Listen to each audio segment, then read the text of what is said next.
श्री राम जय जय राम। श्री राम जय जय राम। वक्रतुंड महाकाय सूर्यकोटि समप्रभ। वक्रतुंड महाकाय सूर्यकोटि समप्रभ। निर्विघ्नं कुरु मे देव सर्वकार्येषु सर्वदा। निर्विघ्नं कुरु मे देव सर्वकार्येषु सर्वदा। श्री राम जय जय राम। श्री राम जय जय राम। बाबांनो,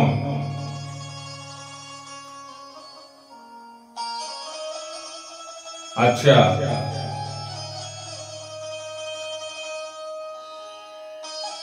कथेच्या भागामध्ये आपण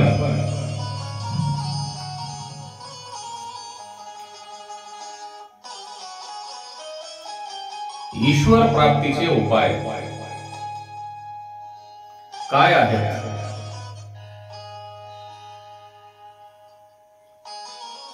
ईश्वर प्राप्तीसाठी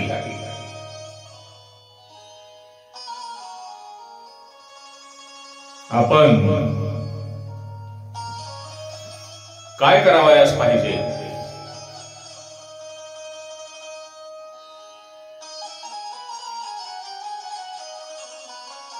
तसे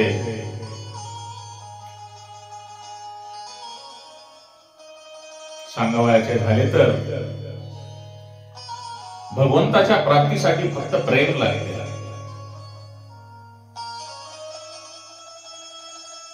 भाव लागतो।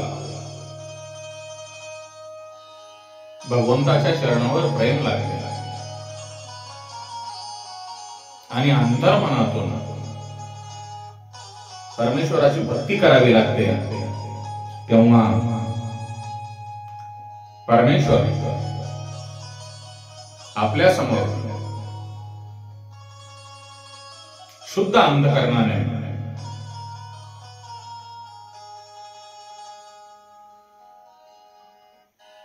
भक्ती केल्यानंतर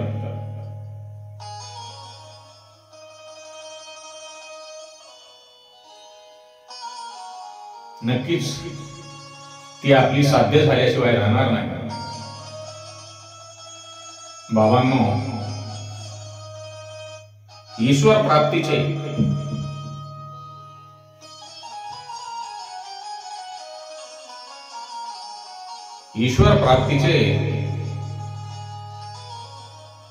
केवळ म्हणजे केवळ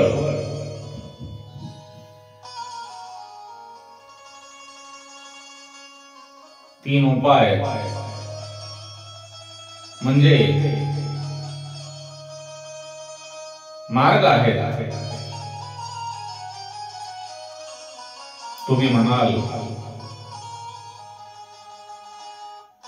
की जर या भौतिक युगामध्ये सर्व क्षेत्रामध्ये प्रगती होत आहे,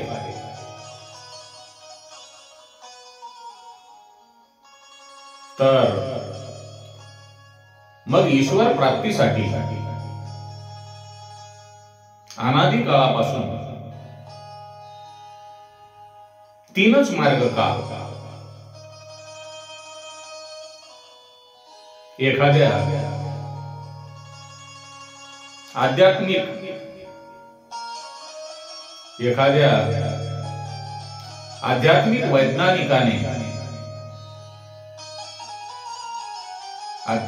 वैज्ञानिकाने चौथा मार्ग का शोधला नाही?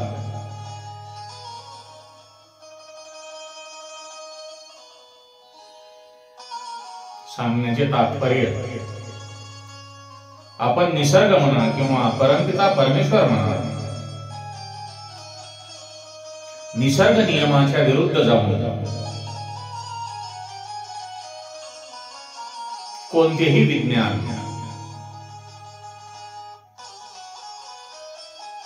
कार्य करू शकत नाही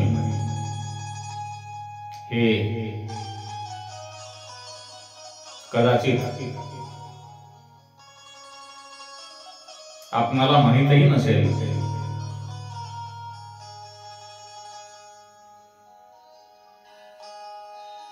आपले जे डोळे आहेत,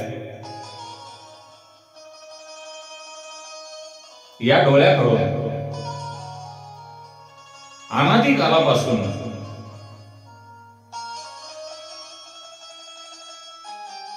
पाहण्याचे काम करतात. ते काम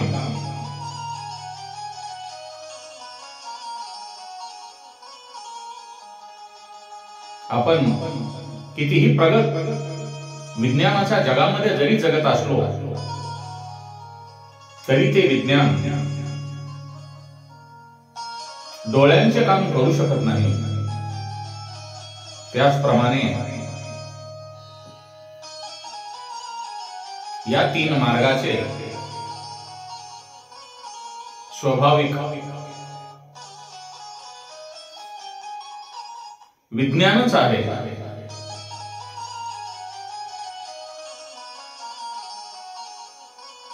ते समजल्याच्या नंतर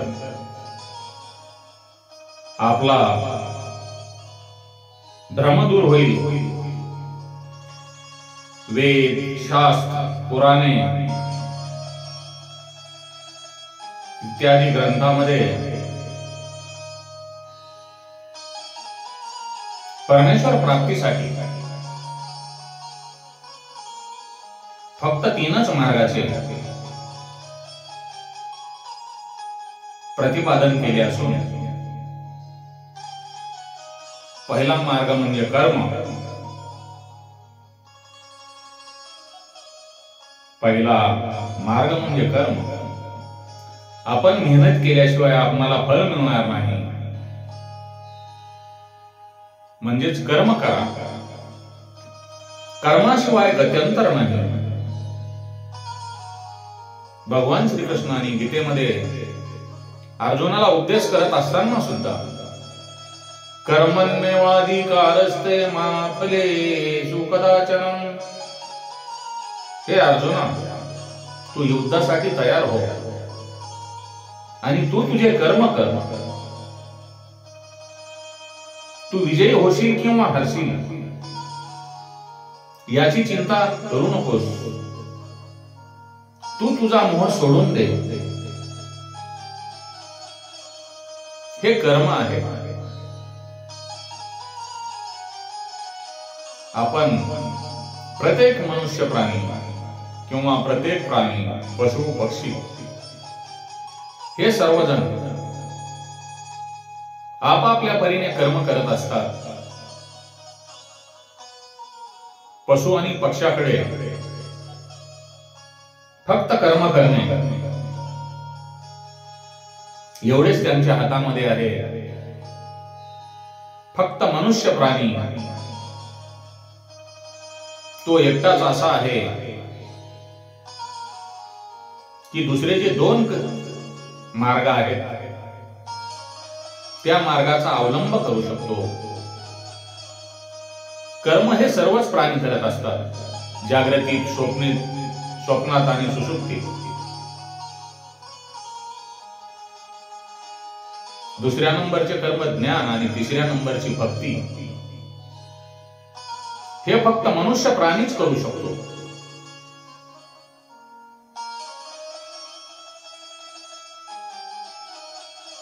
मला सांगा, इतर प्राणी, पशु पक्षी ज्ञान घेऊ शकतात का? नाही. ज्ञान हा फक्त मनुष्यच घेऊ शकतो.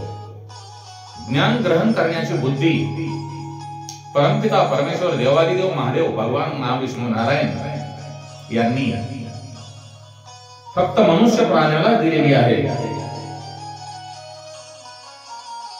म्हणून आपण त्या परमपिता परमेश्वरांचे ज्ञान ग्रहण करायला पाहिजे.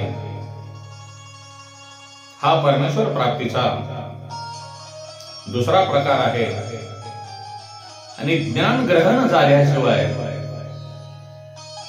कर्म करत असताना अंबन ज्ञान ग्रहण करायला पाहिजे. आणि परमेश्वराचे ज्ञान प्राप्त झाल्यानंतर आपल्याकडे तिसरा जो मार्ग येतो तो म्हणजे भक्ती.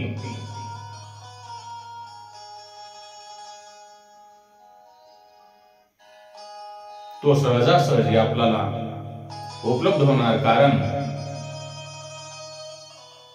आपणास परमेश्वरांच्या चरण तीर्थांचे ज्ञान झालेले असते. म्हणून परमेश्वराची भक्ती आपल्याकडे सहजरित्या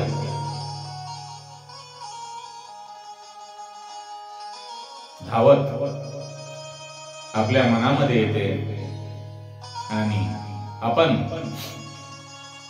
त्या परमेश्वराच्या चरणी लीन होतो. कारण ज्ञान प्राप्त झाल्यानंतर चांगले आणि वाईट या बाबतीत आपल्याला ज्ञान प्राप्त होते आणि चांगले आणि वाईट यांची माहिती झाल्यानंतर आपण सरळ सरळ सरळ भक्ती मार्गाकडे वळतो.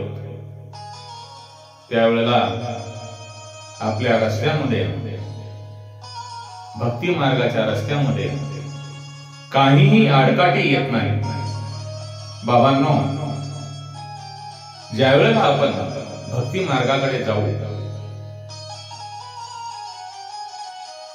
त्यावेळेला आपलं जग हे वेगळं असेल. आपण वेगळ्या जगामध्ये वावरू. या पृथ्वी तलावर आपणास कोणीही वाईट प्रवृत्तीचा माणूस दिसणार नाही. आपण चांगल्या दृष्टीने पहा, चांगले दिसेल. वाईट दृष्टीने पहा, वाईट दिसेल.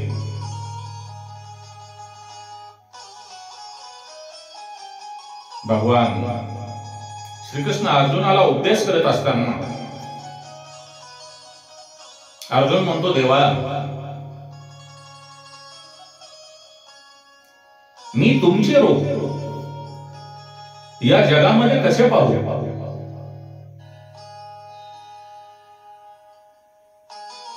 मी तुम्हाला कोठे शोधू? त्यावेळेला भगवान श्रीकृष्ण अर्जुनाला सांगतात, अरे अर्जुना, तुला जर वाटत असेल माझी भक्ती करावी तर तू एकच कर. माऊलींनी आपल्या ज्ञानेश्वरीमध्ये ओवीच्या रूपाने सुंदर असं कथन केलेलं आहे. ते म्हणजे भगवान श्रीकृष्ण अर्जुनाला सांगतात, अर्जुना, जे जे भेटे भूत ते ते मानिजे भगवंत, हे थोर भक्ती निश्चित जाण माझी. अर्जुना, किडा मुंगी पासून ते ब्रह्मदेवापर्यंत तू ज्या रस्त्याने जातोस त्या रस्त्याला जो कोणी तुला भेटेल त्यामध्ये मीच परमेश्वर आहे असे समजून त्यांना तू बंधन कर. हीच थोर भक्ती माझी आहे असे अर्जुन भगवंताला सांगत आहे. म्हणून भावांनो, नाम संकीर्तन करा आणि परमेश्वर ईश्वर प्राप्तीचा जो उपाय आहे, पहिले कर्म करा. कर्म करत असताना परमेश्वराचे ज्ञान ग्रहण करा आणि ज्ञान ग्रहण केल्यानंतर मनुष्य ऑटोमॅटिक सहजगत्या